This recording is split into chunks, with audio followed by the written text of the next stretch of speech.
Think your favorite blinged-out Hollywood star spends a lot of dough? That's for sure. Think again. Because when it comes to lavish living, nobody brings it on like the billionaires. I'm the luckiest guy in the world, and when I die, I want to come back as me. In the next hour, we're going to show you the never-before-seen lives of the world's richest people. You have to be a little spoiled and show it. We'll visit the grounds of their multi-million-dollar compounds. Larry Ellison has bought over $100 million worth of properties here in beautiful Malibu, California. Take you on board billionaires' private planes and show you how they're tricking out their jumbo jets. It's basically an open canvas for us to create whatever type of interior that they want. And we'll even hitch a ride on the billionaire's favorite toy, the mega yacht. It runs really like a little floating city, and that's what mega yacht's all about. Jealous yet? Wait till you meet the world's hottest young billionaires to be. Welcome to my home in Bel Air. Hey millionaires, call us back when you make some real money. Bill Gates, he's making as much money when he's just sleeping than a lot of these young Hollywood people are making for an entire film. Way more than that. Because this is the fabulous life of filthy rich billionaires.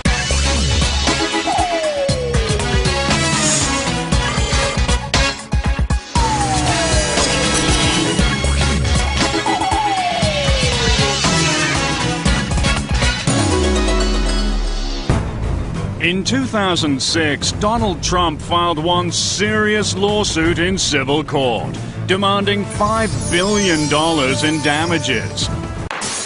What happened? Was somebody cheating in his casino? Did somebody rob Trump Towers? Oh no. It was far worse. Some reporter had the gall to accuse Donald Trump of being only a millionaire. It really has nothing to do with ego. Who would think that one would find it slanderous to be called a millionaire, but be suing a reporter who said, hey, he's only worth about $250 million, but no, the Donald says it's more like $2.7 billion. Being a billionaire for Donald is a brand. People need to associate him with billions, otherwise they're not going to be paying $30 million for apartments. Yeah, because gaining entree into the billionaire club means joining the most elite economic class on Earth. Out of a global population of 6.5 billion humans, a mere 793 are billionaires. Just the interest on the money they have is more than most millionaires will ever collect in a lifetime. Let's take a rich Hollywood celebrity like Reese Witherspoon. She makes up to $29 million a movie. In order for her to become a billionaire, she would have to make 35 movies. That's how rich these billionaires are.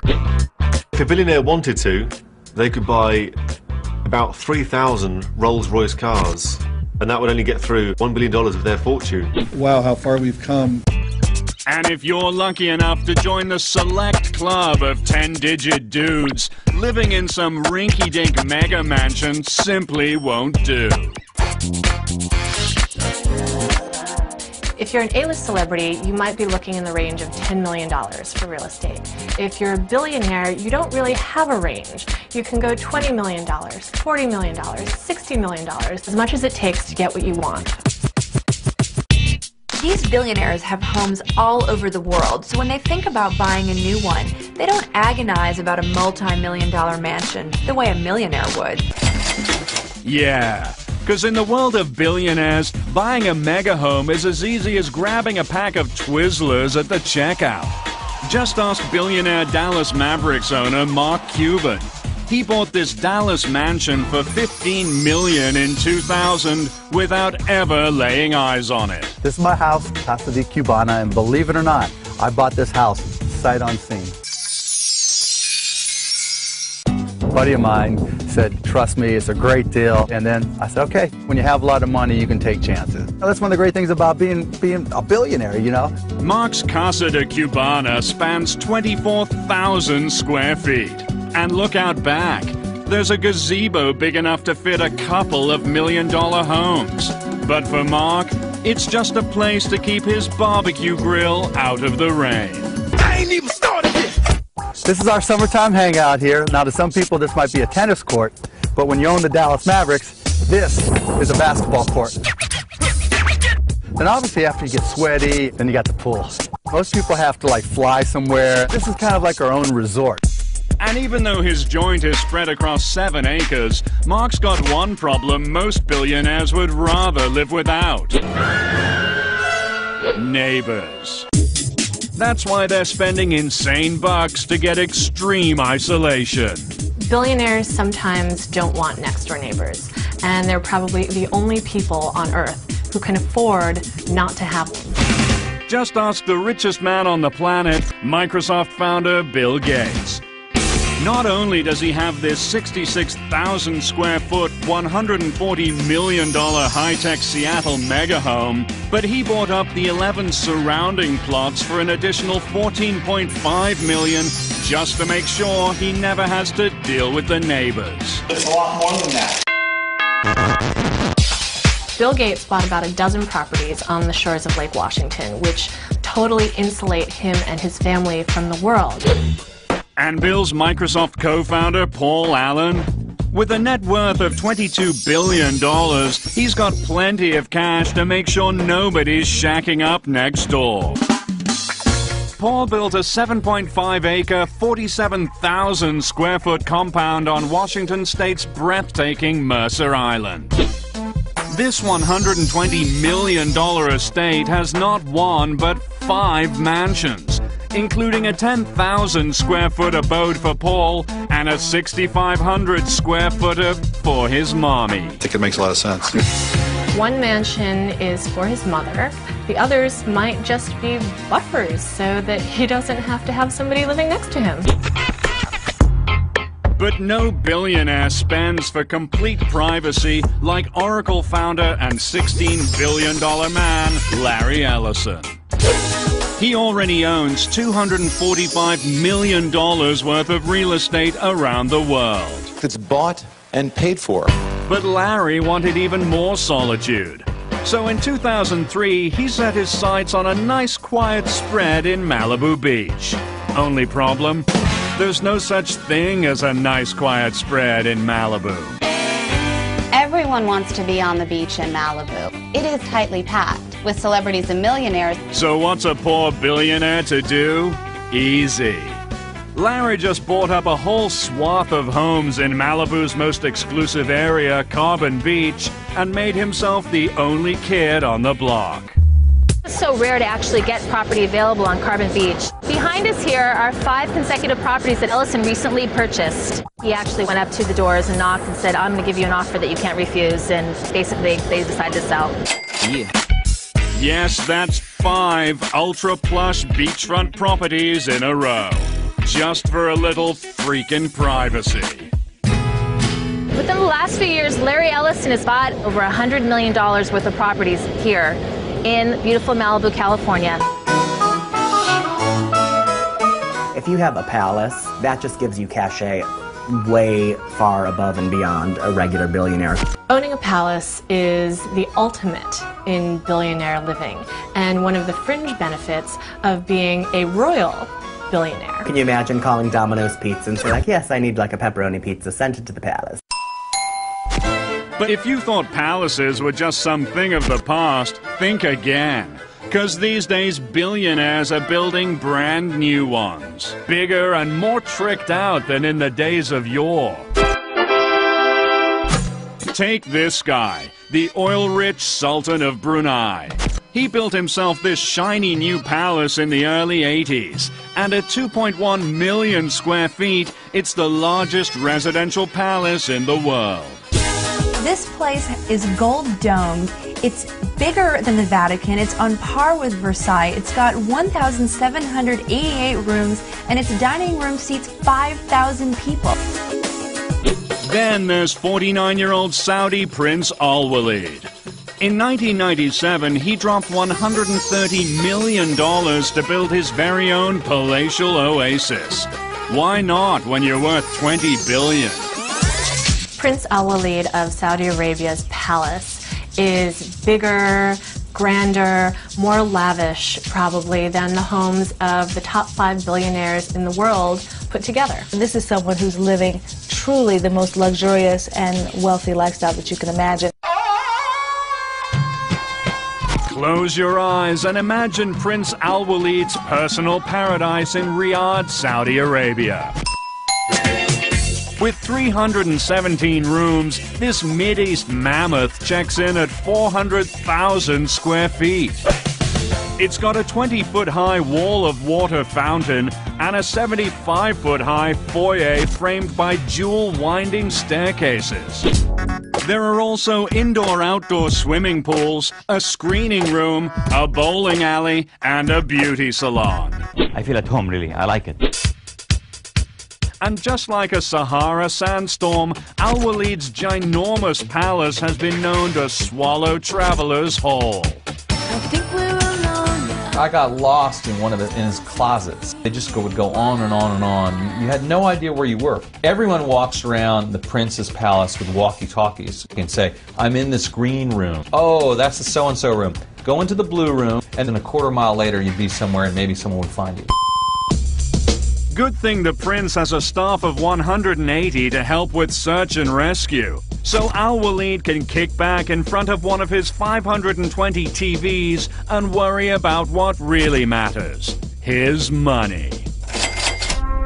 The stars. Unreachable normal human has $1 billion. Take Virgin Airlines boss Richard Branson. He's building his own rocket ship designed for space tourism, Virgin Galactic.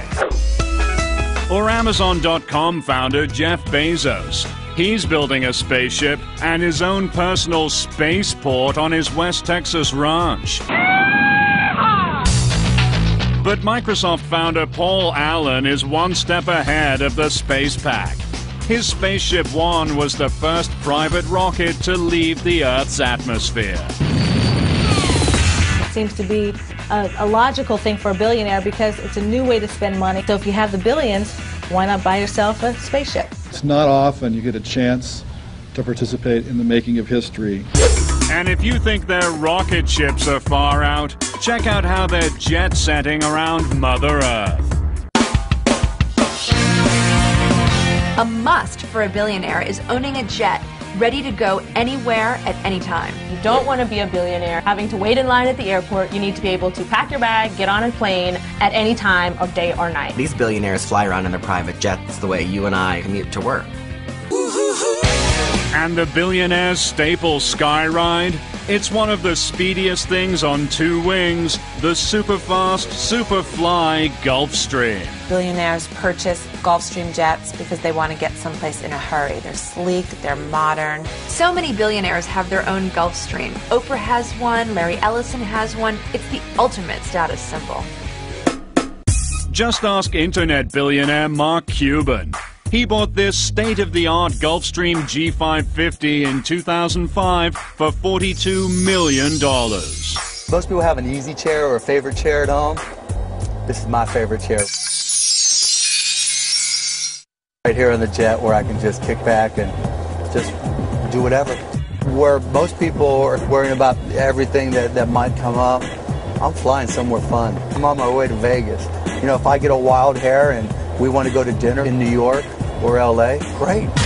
Cuban's Gulfstream G550 has a full-time pilot, wood imported from the Ivory Coast, 24-karat gold cup holders, and state-of-the-art technology, all customized to Mark's specifications. The nice thing about having billions of dollars is that you get to do what you want, where you want, how you want, when you want. I'm the luckiest guy in the world, and when I die, I want to come back as me.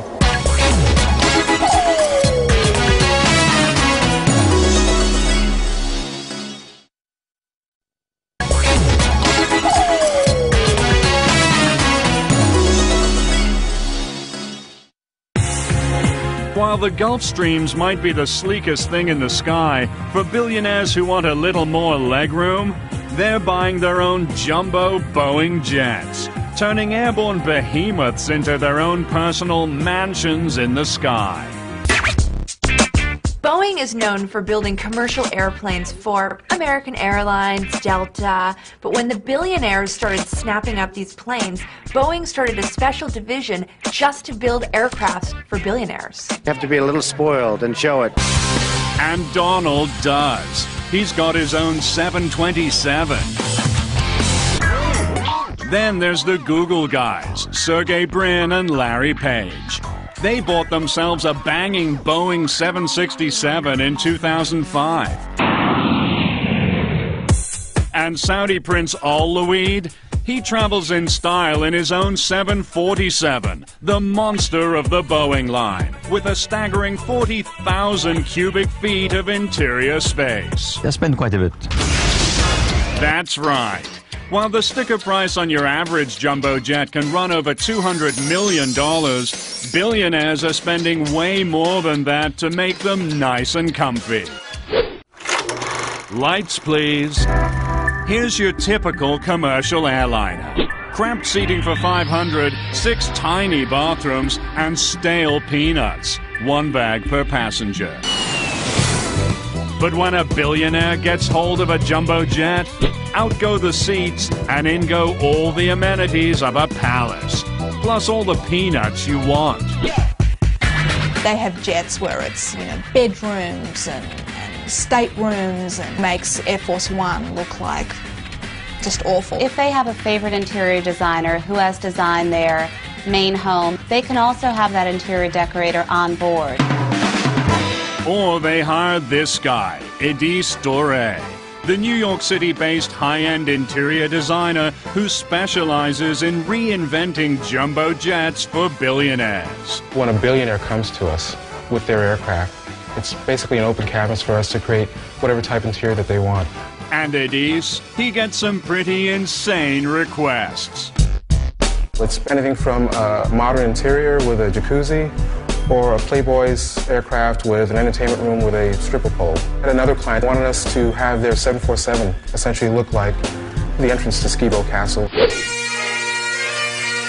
The upper deck lounge was basically a smoking room that you would find within the castle itself. The cabin's only limited by the person's imagination.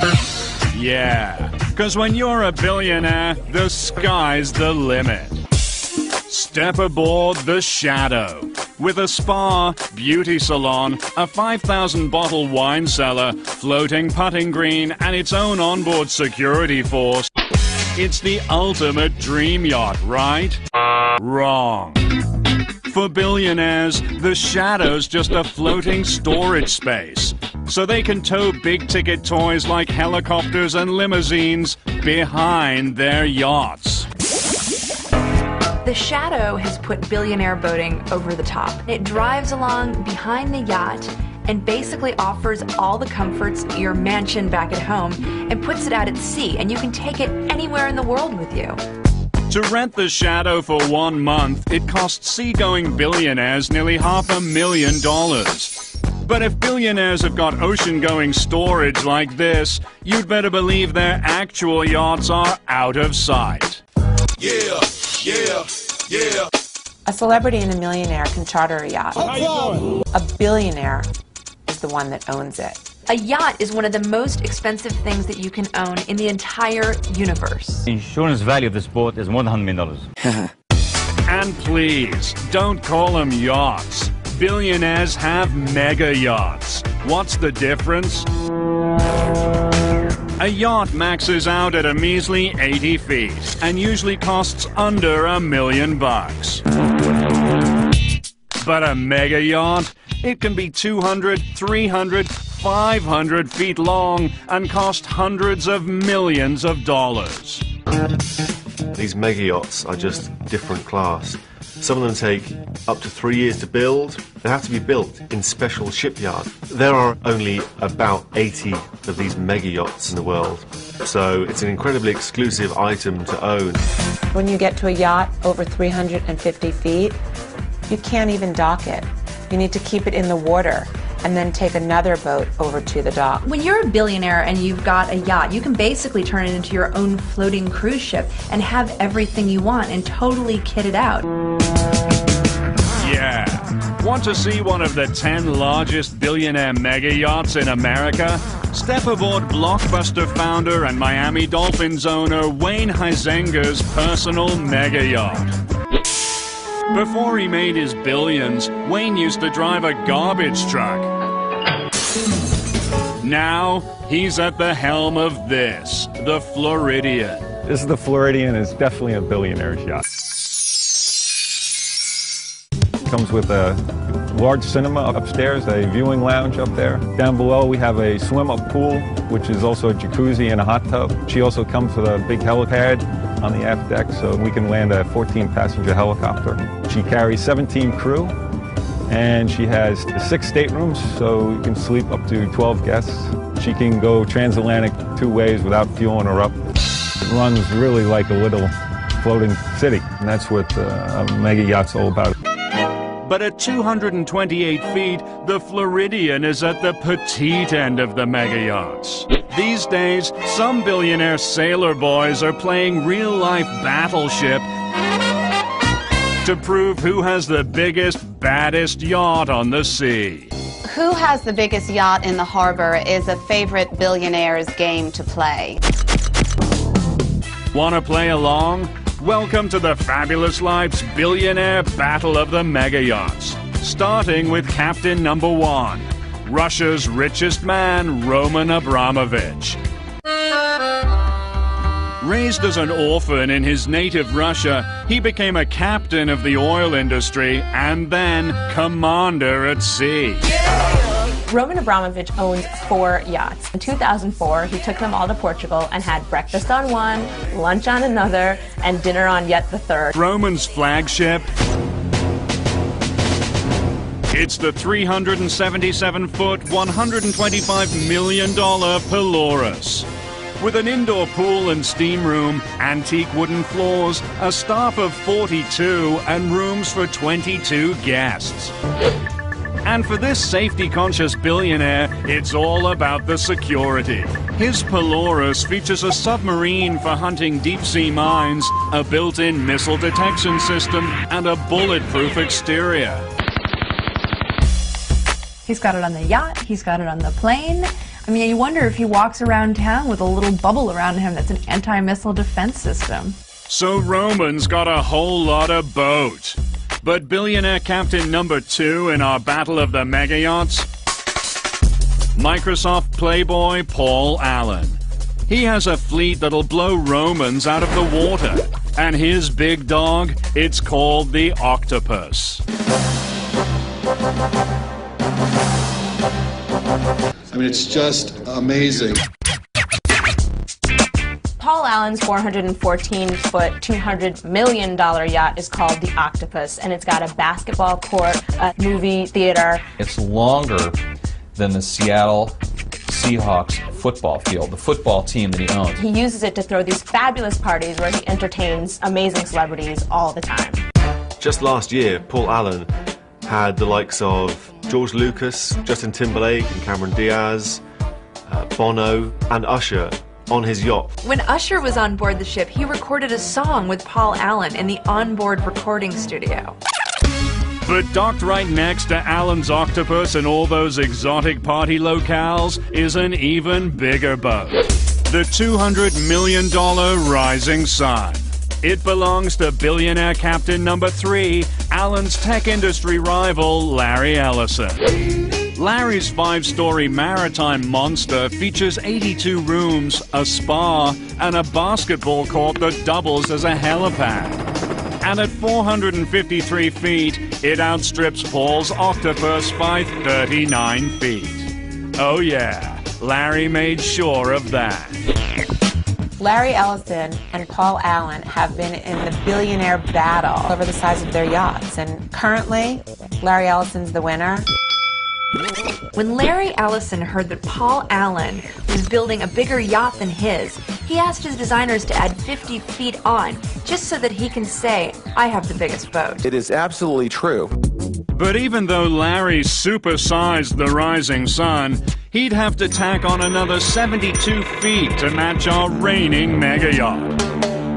The world's longest, largest, baddest mega yacht of all time. At the helm, it's billionaire captain number 4, Sheikh Mohammed bin Rashid Al Maktoum, the ruler of Dubai. And his royal $300 million Platinum is a record-breaking 525 feet long. That's bigger than a Royal Navy destroyer. The ruler of Dubai doesn't so much have a yacht as he has his own floating neighborhood. You can have a lot of people on that yacht and never actually have to interact with them. Still under construction, the Platinum's as luxurious as it is long. With 2 master staterooms, a cinema, disco, squash court, plus its own submarine and a helipad for the Prince's Black Hawk chopper. It costs 10% of the total value of the yacht just to upkeep it for a year. So to do the math simply, this billionaire spends $30 million a year to upkeep his yacht. I mean, you take some celebrity, that would be as much money as they made in several years.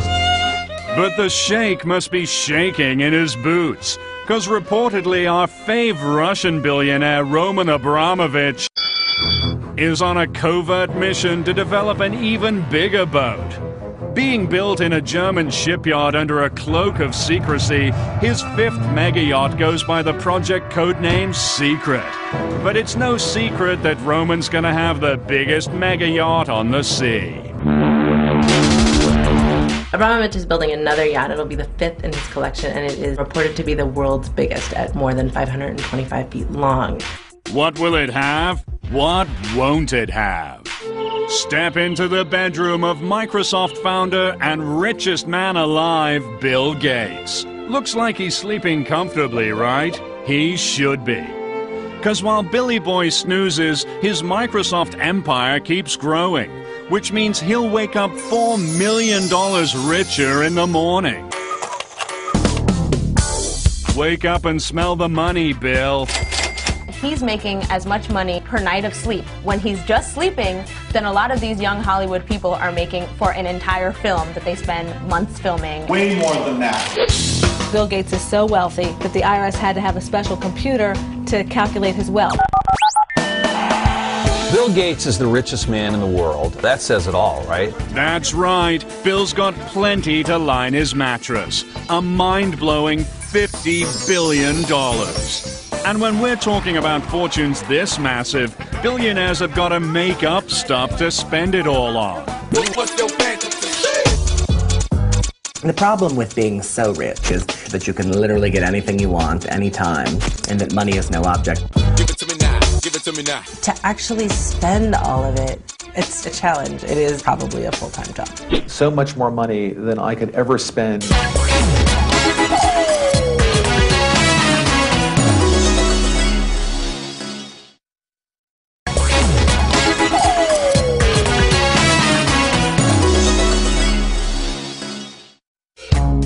Billionaires buy things that even the super rich would think is extremely extravagant. It's called fantasy spending.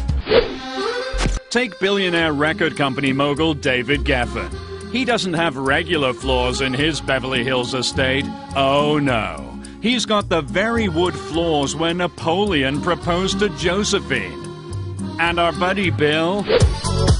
He recently bought an ultra-rare notebook belonging to Leonardo da Vinci for $32 million. Bill Gates spent $32 million on a little notebook that Leonardo da Vinci had scribbled some ideas in. That's how rich these people are. They could just drop $32 million on a little 72-page notebook.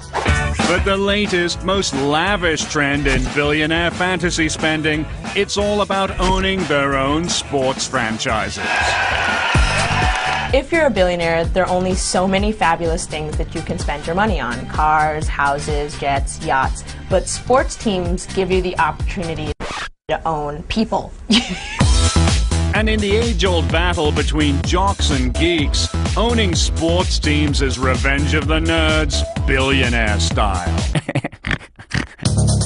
For a lot of these guys, when they were younger, poor little geeky, didn't get picked first for the sports team. They're having their sweet revenge now because they own some of the biggest franchises in the country.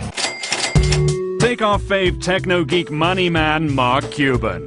When Mark was in high school, the jocks called him and his friends the Turtle Club because they ran so slow. Now that Mark's filthy rich, he bought himself a bunch of jocks to do the running for him.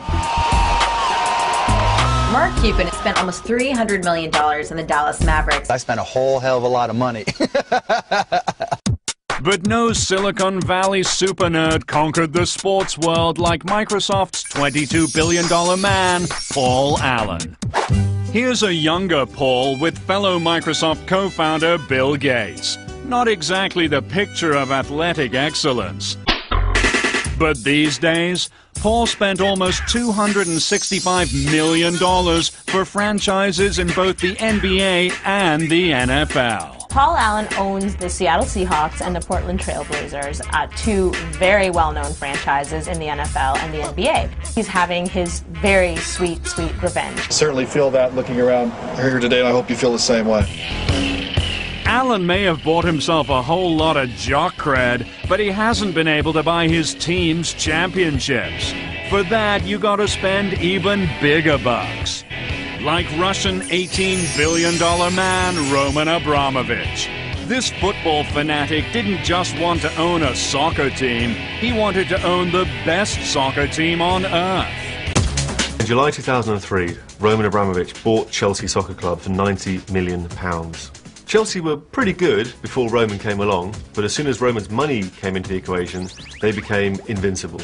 Because Roman might have spent $130 million to buy the Chelsea Soccer Club, but to make them truly unbeatable, he traveled the globe on an all-star soccer player shopping spree, blowing a total of $775 million to assemble the highest-paid team in British soccer history. He's dwarfed the competition, certainly in terms of payroll. He's the Steinbrenner of soccer. Roman's money paid off because last season they won the championship and they lost one game all season out of 38 games. It's an incredible record. Roman's team is so good in Chelsea that the entire UK is angry at him. British football is pretty much ruined. Oh, those billionaires. They'll never play fair. Don't sweat the technique. Think it's sweet to be a billionaire? Well, there are some lucky who are guaranteed to become billionaires without ever lifting a finger. Who are they? You're about to meet the 4 hottest billionaires to be on Earth. Starting with number 4. You might recognize 21-year-old Stavros Niarchos as Paris Hilton's sometime boy toy. But the Greek hottie is also heir to a $7.5 billion dynasty. Stavros Niarchos is this billionaire baby, and he is hot. People really just want to know about Stavros and what the family is about. He definitely has this European, international, mystique about him. Yeah, because the second baby Stavros was born, he had billions on tap from both his mama and papa. Daddy Philip inherited a Greek shipping empire. And Mommy Victoria, she's a Guinness. Of the Irish billionaire beer dynasty Guinnesses. He's got billionaires coming from both sides of him. That's 2 billionaires squeezing one out. Stavros spent a lot of his childhood in Samoritz, Monaco, those kind of billionaires' hangouts. Skiing, windsurfing, playing around on yachts, having a great time. And lately, he's even gone a little Hollywood. He was dating Mary-Kate Olsen for a while, and then he started dating Paris. He's really gotten involved in some crazy hijinks. He supposedly trashed a hotel room in Las Vegas over Kelly Osbourne's birthday weekend. He wrecked Paris's $300,000 Bentley. So what? This guy can smash as many Bentleys as he wants. That's hot, whatever. Stavros just earned the first installment of his future fortune. With his 21st birthday in April 2006, he inherited $275 million. Just a taste of the riches to come. Number 3, Amanda Hearst. She's 22 with brains, beauty, and a last name that's truly legendary in the world of American money. Amanda Hearst is a descendant of William Randolph Hearst, the legendary newspaper man. You know, the Hearsts, of course, are worth billions, through their publishing empire. Amanda Hearst is really keeping up the tradition of an old-school billionaire-to-be. She has just sophistication, style, and class oozing out of her. Amanda's an heir to a $5.2 billion publishing fortune that includes 12 daily newspapers and over 120 magazines. And she isn't just sitting pretty on the Hearst media empire, she's looking hot in front of the camera too. In the great tradition of spawns of the rich and famous being models, she's modeled for Town & Country magazine, she's modeled for Tommy Hilfiger. People are clamoring for her to do their campaigns and be in their runway shows. But if you stood to inherit billions, why in the hell would you work for a living? Amanda donates whatever she makes on the runway to charity. Next, 26-year-old Casey Johnson. Casey's dad is sitting on an old money war chest of $3.6 billion. The Johnsons' money comes from Johnson & Johnson's, baby powder, Band-Aids. You just go into the medicine cabinet, there's tons and tons of Johnson & Johnson product. Her dad also owns the Jets, so basically they're definitely a powerful name in this country. Casey Johnson hangs out with other famous celebutantes like the Hiltons, but the Hiltons aren't billionaires. Casey's family is. Casey definitely stands to inherit a big fortune, but she's already spending like she's got one. Want proof? Casey invited us over to her brand new multi-million-dollar LA mansion to show us how a billionaire-to-be really lives. Welcome to my home in Bel Air. We're going down to the pool area, which is kind of a hike. When I first saw the view of the pool from the house, is kind of when I fell in love with the home. And there's a lot to love. With a formal sitting room, a dining room, and even a guest house for her full-time live-in chef. But who cares about that stuff? For a billion-dollar fashionista, it's all about closet space. I can be in cowboy boots and jeans, and the next day I can be in Pucci. And then the next day I can be in an Armani suit. And she's got plenty of shoes to match. A collection that includes roughly 200 pairs of ultra-lavish Manolo Blahniks worth an estimated $130,000. I love shoes. I'm a shoe freak. Manolo Blahnik. He just started making 6 inches, and he only made a couple pairs, so I bought all of them.